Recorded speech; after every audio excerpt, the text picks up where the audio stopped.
Voting is over. Now comes the tricky bit. Now is the opportunity for the members of the European Parliament to try and form coalitions to see who will be the ruling groups going forward for the next 5 years here in Brussels. Now, there were certainly winners and losers. The far right, as expected, picked up a number of gains compared to 5 years ago. There were some losses for groups more on the left side of the political spectrum.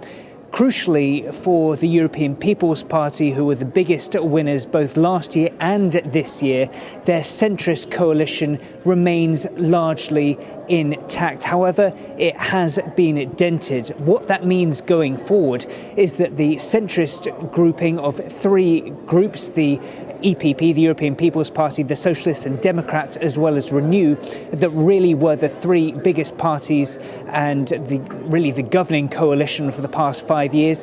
Perhaps analysts are saying they will now need to rely on support from other groups.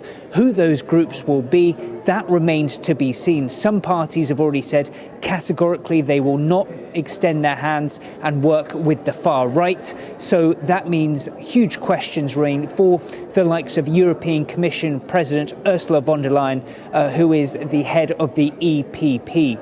She remains very much cognizant of those divides, but remains defiant. She says that the EPP are the anchor of stability. She says that she will remain the bastion to defend against extremes from both the left and the right. So defiance from Ursula von der Leyen, but some very difficult conversations, plenty of diplomatic wranglings we will see here in the European Parliament behind closed doors in the coming days to decide exactly who will be the kingmakers, who will hold the power here in Brussels for the next 5 years.